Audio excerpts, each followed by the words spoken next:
Mega 90 పల్నాటి నేల వీరభిక్షం పెట్టిన గడ్డ. ఆ గడ్డపై చరిత్ర ఎరుగని ఒక అద్భుతం దాగుంది. నేల మీద గుళ్ళు కాదు, సరిగ్గా భూగర్భంలో ఎవరికి అంతు చిక్కని రహస్యాలతో పరమశివుడు స్వయంభూగా వెలిసిన దివ్యక్షేత్రం అది. పల్నాడు జిల్లా గురజాల మండలం దైదా గ్రామంలో ఉన్న ఈ భూగర్భ బిలం వెనుక అసలు ఎలాంటి మిస్టరీ ఉంది? మునులు తపస్సు చేసిన ఆ గడ్డపై భక్తులు నమ్ముతున్న నమ్మకమేంటి?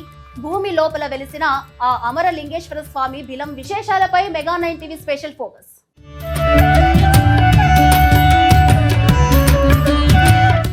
చరిత్ర, ఆధ్యాత్మికత, ప్రకృతి సౌందర్యం త్రివేణి సంగమంలా కలిసి ఉన్న పవిత్ర నేల పల్నాడు.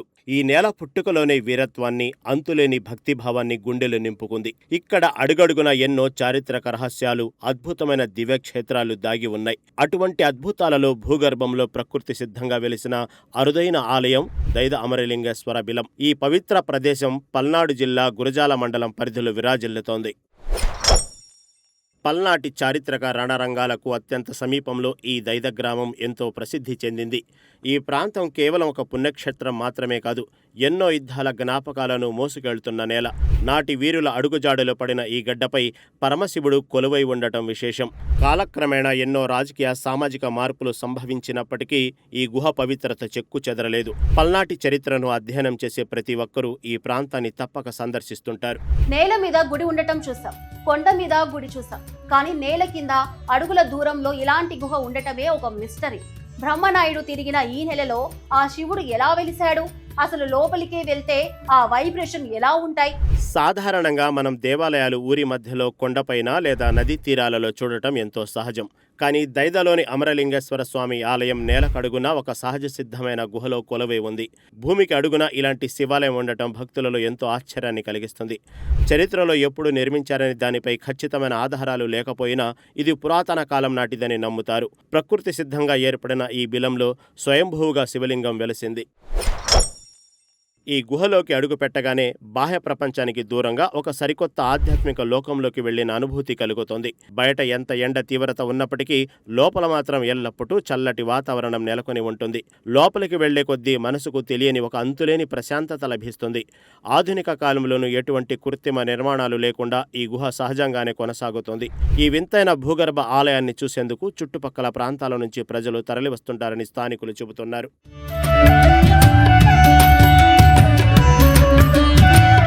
చరిత్ర ప్రసిద్ధమైన పల్నాటి యుద్ధం జరిగిన ఈ రణరంగాలకు ఈ దైద గ్రామం అత్యంత సమీపంలో ఉంది.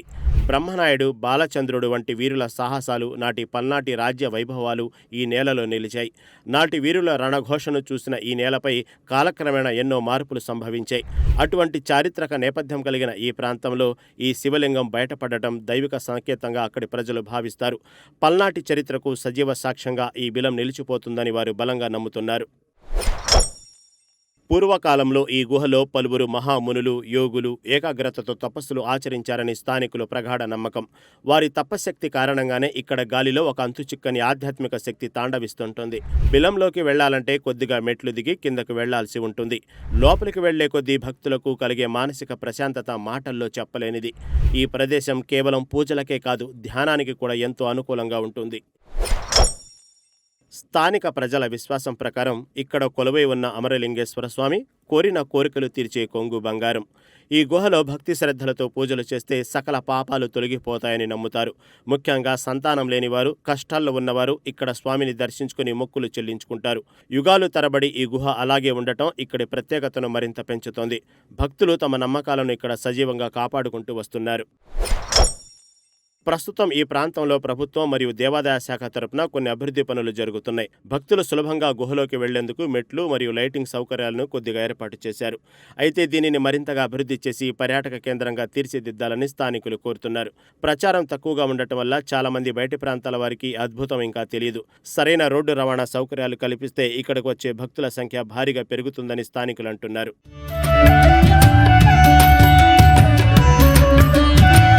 దైద గ్రామంలో కృష్ణానది పరివాహంలో గుహలో వెలిసిన అమరలింగేశ్వర స్వామి దేవస్థానం.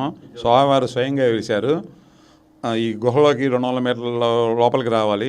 ఇక్కడ భక్తుల కోరికలు తీర్చుకోవడం కోసం వస్తుంటారు.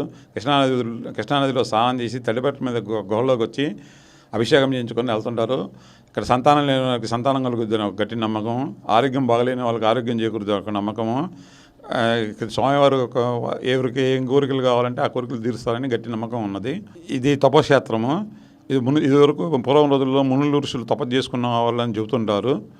తర్వాత భక్తులకి దర్శనార్థం 90 సంవత్సరాల క్రితం బయటపడదు ఈ గుహ. పశువుల కాపళ్ళు పశువులు దోచుకోవడానికి వచ్చి వాళ్ళు ఈ స్వామివారి సంకీర్తనలని దాన్ని బట్టి గుహను కొనుక్కున్నారు, లోపలికి వచ్చారు. స్వామివారు ఇక్కడ ఇసుక మేటలో ఉన్నారు. ఒక శరీరవాణిలాగా వచ్చి కృష్ణానదిలో నీళ్ళు తీసుకొచ్చి నా మీద పోయండి అని చెప్తే పోస్తే అప్పుడు స్వామివారి లింగాకారం బయటపడది. అప్పటి నుంచి ఈ క్షేత్రం భక్తులు ఎక్కువగా వస్తుంటారు. ప్రతి సోమవారం దాదాపు 800 నుంచి 1000 మంది దాకా వస్తూ ఉంటారు. కార్తీక మాసం సోమవారాల పూట 3000 నుంచి 4000 మంది దాకా వస్తుంటారు. కార్తీక పౌర్ణమి పూట దాదాపు 8000 మంది వస్తారు. శివరాత్రి బాగా దొరుకుతుంది. దాదాపు 14-15 మంది వస్తారు ఇక్కడ దర్శనానికి. అంతకుముందు ఇదంతా అడవి బాటలాగా ఉండి గుహలో కూడా లైటింగ్ అవన్నీ లేకపోయినా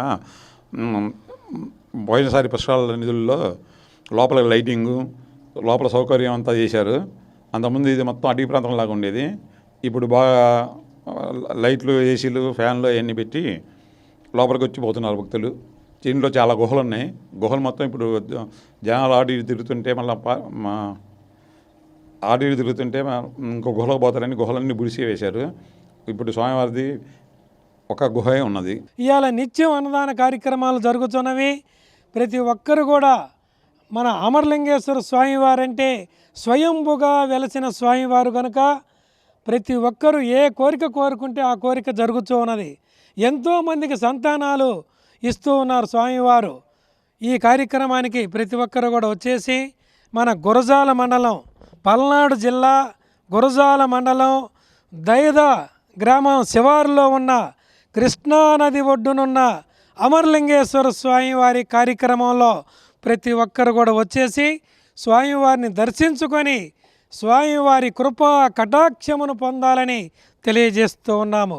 భక్త మహాశైలందరూ కూడా స్వామివారి కార్యక్రమంలో నిత్యం ఉదయం నుంచి కార్యక్రమాలు వేద మంత్రాలతో కార్యక్రమాలన్నీ కూడా జరుగుతూ ఉన్నవి.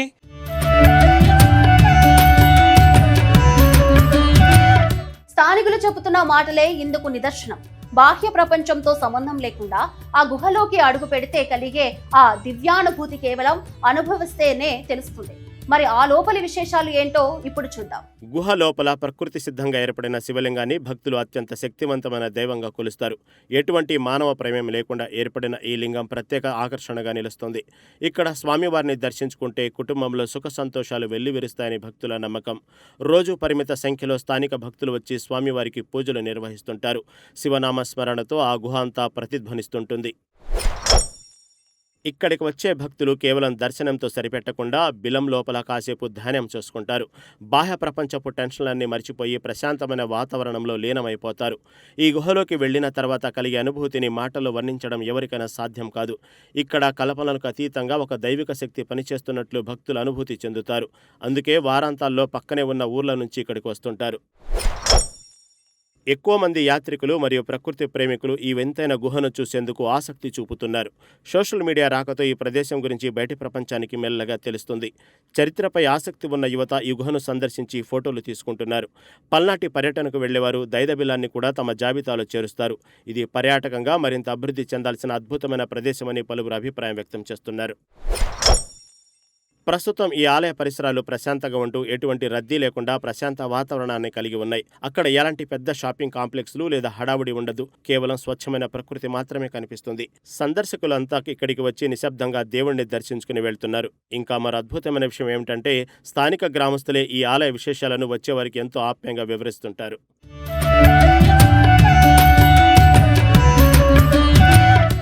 రీసెంట్గానే మా ఇద్దరికి మ్యారేజ్ అయింది. ఇక్కడే తనది పక్కన శ్రీనగరం అని చెప్పేసి ఒక పక్కన విలేజ్. కాకపోతే ఇక్కడ ఏంటంటే ఇక్కడ ఒక ప్రసిద్ధిగాంచిన శివాలయం ఉంది. ఇది మొత్తం గుహలో ఉంటుంది అని చెప్పేసి అంటే ఏదో కొత్తగా ఉంటుంది కదా అని చెప్పేసి ఇక్కడికి వచ్చాను. పెద్దగా నాకు ఈ గుడి గురించి ఏం పెద్దగా తెలియకపోయినా ఇక్కడ విశిష్టత ఇవన్నీ అయితే కొంచెం తెలుసు. ఇక్కడ ఈ గుడే కాకుండా ఈ చుట్టుపక్కల చూడడానికి చాలా ఉంది. చాలా బాగా అంటే ఆహ్లాదకరంగా ఉంది. కృష్ణానది ఒడ్డున అందరికీ స్నానం ఆశ్రయించడానికి కూడా బాగానే ప్రత్యేకతలు అన్నీ ఉన్నాయి. ఇక్కడ కార్తీక మాసంలో పెద్ద ఎత్తున చుట్టుపక్కల నుంచి జనాలందరూ వస్తారని చెప్పేసి విన్నా. ఇక్కడ పూజలు కూడా అవన్నీ బాగానే జరుగుతుంటాయని చెప్పేసి, కార్తీక మాసంలో పూజలు ఇట్లాంటివన్నీ కొత్తగా జరుగుతుంటాయి. అదే కాకుండా పుష్కరాల సమయంలో కూడా కొంచెం అక్కడంతా జరుగుతున్నట్టు తెలుసుకున్నాను. కాకపోతే ఇక్కడికి రావడం మాత్రం కొంచెం సంతోషకరంగా ఉంది. అది కొత్త అనుభూతి, ఒక న్యూ ఎక్స్పీరియన్స్ లాగా.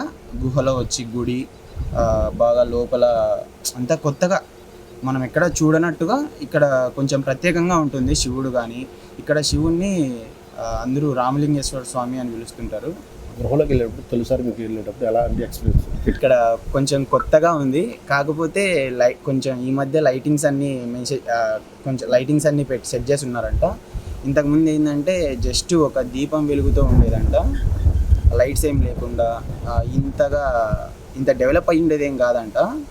జస్ట్ ఒక దీపం గుడి దగ్గర ఉండేదంట, ఇట్లా లైట్స్ ఏం లేకుండా. కొంచెం అప్పుడు ఇంకా బాగుండేదంట. ఏంటంటే ఏదో ఒకటి ఎగ్జైటింగ్, లోపల ఏంది ఇంకా ఎంత పోవాలా అనేది ఉండేది. ఇప్పుడు కాకపోతే లైటింగ్స్ ఉండడం వల్ల కొంచెం కలర్ఫుల్గా ఉంది లోపల. ఇలాంటి గృహాల్లో ఉన్న టెంపుల్స్ ఎప్పుడైనా కథలో చూసినారు? లేదండి, ఇట్లాంటి టెంపుల్స్ ఏం చూడలేదు. కానీ ఇట్లాంటి గుహలు చూశాను అంతే. అనంతపూర్ దగ్గర బెలూమ్ కేవ్స్ అని ఇట్లాంటివి కొంచెం చూశాను, కానీ ఇట్లా గుహల్లో ఉన్న టెంపుల్స్ అయితే ఏం చూడలేదు. ఇదే ఫస్ట్ టైం. మామూలుగా వెళ్ళేటప్పుడు మీకు ఎలాంటి అంటే భయం కానీ లేకపోతే మామూలు భక్తి కానీ ఎలాంటి ఫీల్ ఉంది అసలు లోపల గృహలో?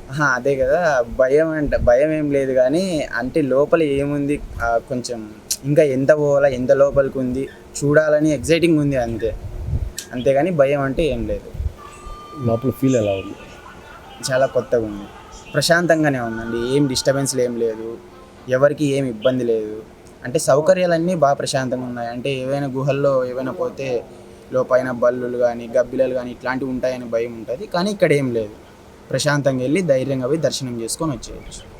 అలాగే ఈ గుడి కూడా చాలా అంటే చాలా ప్రశాంతంగా ఉంటుంది. ఎక్కడి నుంచైనా వచ్చి దర్శించుకొని వాళ్ళు ఏమైనా కోరికలు కోరుకుంటే ఆ శివయ్య ఖచ్చితంగా తీరుస్తాడనే ఒక నమ్మకం ఉంది మా ఊర్లో అందరికీ కూడా. సో చాలా వరకు ఇక్కడికి వచ్చి శివాలయంలో నిత్యం పూజలు జరిపించుకుంటూ ఉంటారు. అలాగే అన్నదానాలు కూడా చేస్తూ ఉంటారు. బయట వాతావరణం కూడా చాలా ప్రశాంతంగా ఉంటుంది, కృష్ణానది ఉంటుంది పక్కనే. సో ఇక్కడికి వచ్చి చాలా వరకు కూడా ఒక పీస్ఫుల్ ఎన్విరాన్మెంట్ని ఎంజాయ్ చేస్తూ ఉంటారు చాలా ఫ్యామిలీస్. అండ్ ఫ్యామిలీస్తో వచ్చి పిల్లలతో వచ్చినా కూడా ఒక డే అంతా మంచిగా స్పెండ్ చేయవచ్చు. అండ్ ఇక్కడే అన్నదానం కూడా చేస్తూ ఉంటారు కాబట్టి వాళ్ళు ఫుడ్ కూడా తినవచ్చు వచ్చి. సో ఇక్కడికి వచ్చి ఖచ్చితంగా అందరూ దర్శించుకొని ఆ శివయ్యని పూజించాలని చెప్పి అందరినీ కోరుకు. మా మ్యారేజ్ అయ్యాక మేము ఫస్ట్ టైం వచ్చాము. అండ్ మా హస్బెండ్ని కూడా ఇక్కడికి ఫస్ట్ టైం తీసుకురావడం వల్ల తను కూడా చాలా ఎగ్జైటింగ్గా ఫీల్ అయ్యి ఏముంటుంది, ఏ శివయ్య ఏ రూపంలో ఉంటాడు, ఆయనను చూడాలి అన్న ఎగ్జైట్మెంట్తో 3 months నుంచి వెయిట్ చేసి ఇప్పటికీ ఆయన మమ్మల్ని ఇక్కడికి పిలుచుకున్నాడు. సో దానివల్ల ఇక్కడికి రావడం వల్ల ఆయనకి కూడా డిఫరెంట్ ఫీల్ వచ్చింది. చాలా బాగుంది అని కూడా చెప్తున్నారు ఆయన. మళ్ళీ ఇంకోసారి వద్దాము అన్న ఫీల్లో ఉన్నారు ఆయన. ఫస్ట్ టైం అంటే గుహ ఉంటుంది, చాలా డిఫరెంట్గా ఉంటుంది. అండ్ లోపలికి వెళ్ళే కొంది కూడా ఇంకా ఎంత వెళ్ళాలి అన్న ఎగ్జైట్మెంట్తో వెళ్తాం మనం లోపలికి. సో ఖచ్చితంగా వెళ్ళాల్సిందే ఈ టెంపుల్కి అని చెప్పి ఆయన నేను హైదరాబాద్ నుంచి తీసుకొచ్చాను.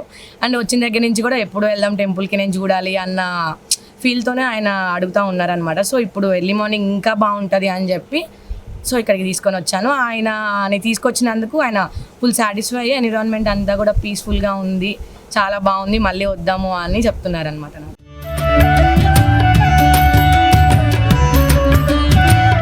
భక్తుల మాటల్లో ఆనందం. మహాశివరాత్రి వచ్చిందంటే చాలు ఈ భూగర్భ బిలం వద్ద జరిగే చర్చ మామూలుగా ఉండదు. ఆ విజువల్స్ ఇప్పుడు చూద్దాం.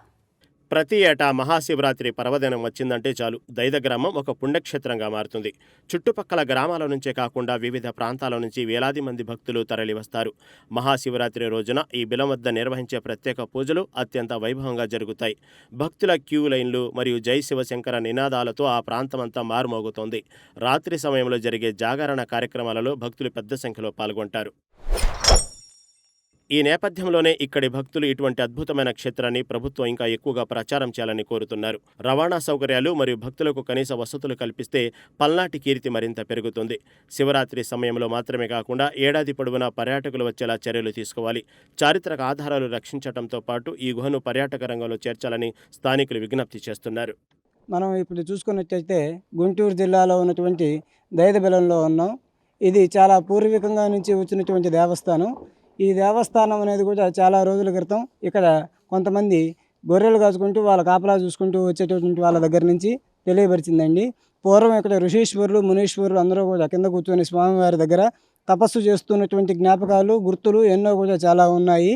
ఇదే విధంగా మన పులిపాడులో కానీ దైదులో కానీ తేలుకుట్టులో కానీ ఎవరి దగ్గర చూసుకున్నా కూడా స్వామివారి పేరుతోనే పేర్లు మొదలవుతూ ఉంటాయి. అమరలింగయ్య, అమరమ్మ, అమర నాగేశ్వరరావు, అమరయ్య అన్నట్టుగా పేర్లు పెట్టుకొని కూడా వాళ్ళందరూ కూడా జీవనాన్ని చాలా చక్కగా సాగిస్తూ ఉంటారు. స్వామివారు గుహలో వెలియడం, స్వయంభూగా వెలియడం చాలా విశేషమైతే కృష్ణానదీ తీరాన అనేది కూడా చాలా విశేషతగా ఉంటారు. స్వామివారి దగ్గరికి వచ్చే వాళ్ళు ఎవరైనా కూడా కృష్ణానదీ తీరంలో స్నానం చేసి స్వామివారి దగ్గరికి వచ్చి వారి మనసులో ఉన్నటువంటి కోరికలు కూడా తెలియపరుచుకున్నట్టయితే స్వామివారు దిగ్విజయవంతంగా వారి కార్యాలన్నింటినీ కూడా దిగ్విజయంతంగా ముందరికి తీసుకుపోతారు. అదేవిధంగా స్వామివారిని మనస్ఫూర్తిగా నమ్మిన వారందరూ కూడా ఇప్పటి వరకు రైతు వర్గం కానీ విశేషతగా ఎవరైనా కానీ పరిపరి విధాలుగా పరిపరి గ్రామాల నుంచి వస్తూ ఉన్నారు. చాలా దూరాల నుంచి వచ్చేవారు కూడా చాలామంది ఉన్నారు. వారందరూ కూడా స్వామివారిని నమ్ముకొని ఈ రోజైతే వల్ల చాలా చక్కగా జీవనం అనేది సాగిస్తూ ఉన్నారు. ఇది ఈనాటిది కాదండి, చాలా పురాతన కాలం నాటికి సంబంధించినటువంటి గుడి. ఈ స్వామివారి దగ్గరికి మనం పోయే మార్గంలో గుహ మార్గంలో పోతూ ఉంటాం. పూర్వం వచ్చినటువంటి కృష్ణా తీర్థ పుష్కరాల్లో స్వామివారికి గుహన అనేది కూడా తొలిచి వెళ్ళేందుకు మార్గం సులువుగా చేశారు. పూర్వం అసలు విద్యుత్ సదుపాయం లేదండి. అందరూ కూడా దీపాల కాంతిలో క్యాండిళ్ళు పెట్టుకొని లేకపోతే ఏదో టార్చ్ లైట్ సహాయంతో స్వామివారిని దర్శనం చేసుకుంటూ వెళ్ళేవారు. బయటకు వచ్చే మార్గంగా మాత్రం తొలయలేకపోయారు. ఎందుకంటే ఆ గుహ మార్గం చాలా ఉధృతంగా బాగా దగ్గరగా ఉండేసరికి దాన్ని అయితే తొలయలేకపోయారు. లోపలికి పోయేసరికి అయితే అంత చిన్న మార్గంలో నందిని ఎవరు ఏర్పాటు చేశారనేది ఇప్పటికైతే తెలియదండి. చాలా పెద్దదిగా నందివారు అనేది నందీశ్వరులు అక్కడ ఉంటూ ఉంటారు. వచ్చే మార్గం అయితే తొలియలేకపోయారు. స్వామివారి దగ్గరికి వెళ్ళే మార్గం ఈ విధంగా కృష్ణానది తీరాన్ని నుంచి వెళ్తారు. వచ్చే మార్గం మాత్రం ఈ విధంగా బయట నుంచి ఉంటుంది. స్వామివారు ఉండే దగ్గర ఇదండి, గుర్తుగా చూసుకోవాలంటే ఆరి చెట్టు, దీని కిందే స్వామివారు ఉంటారు. ఇక్కడికి వచ్చి నమస్కారం చేసుకొని శ్రద్ధగా 5 సోమవారాలు కానీ 11 సోమవారాలు కానీ మేము వస్తామని చెప్పి నమస్కారం చేసుకునే వారికి ఏ కోరికలైనా కానీ తీరుతూనే ఉంటాయి. ఇక్కడ స్వామివారిని నమ్ముకొని జీవనం చేస్తూ ఉన్నటువంటి వారు చాలామంది ఉన్నారు. ఎంతోమంది పరిపరి దూరాల నుంచి, కొంతమంది అయితే కొన్ని రాష్ట్రాల నుంచి వచ్చిన వారు కూడా ఉన్నారు. తెలంగాణకి ఆంధ్రాకి మధ్యన ఉన్నటువంటి కృష్ణానది తీరాన ఇంత విశేషతగా స్వామివారు మనకు అందుబాటులో ఉన్నారు. ఇంత విశేషతగా స్వయంభూగా వెలిసినటువంటి స్వామివారి పేరేమయ్యా అంటే అమరలింగేశ్వర స్వామి అంటారు. గంగా పార్వతీ సమేత అమరలింగేశ్వర స్వామివారు ఇక్కడ మనకు అందుబాటులో ఉండి భక్తుల కోరికలు తీరుస్తూ వారి సమస్యలన్నీ తీరుస్తూ కూడా ఎంతో అందుబాటులో ఉండి ప్రజల్ని చాలా చక్కగా చూసుకుంటూ ఉన్నారు. హర నమః పార్వతీపతయే, హర హర మహాదేవ హర.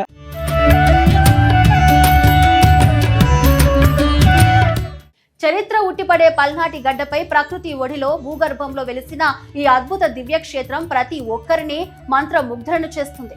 ఎటువంటి కృత్రిమ హంగులు లేకపోయినా కేవలం స్వచ్ఛమైన ఆధ్యాత్మికతతో విరాజిల్లుతున్న ఈ దైవ అమరలింగేశ్వర స్వామి బిలం మన ప్రాచీన సంస్కృతికి, నమ్మకాలకు సజీవ సాక్ష్యం.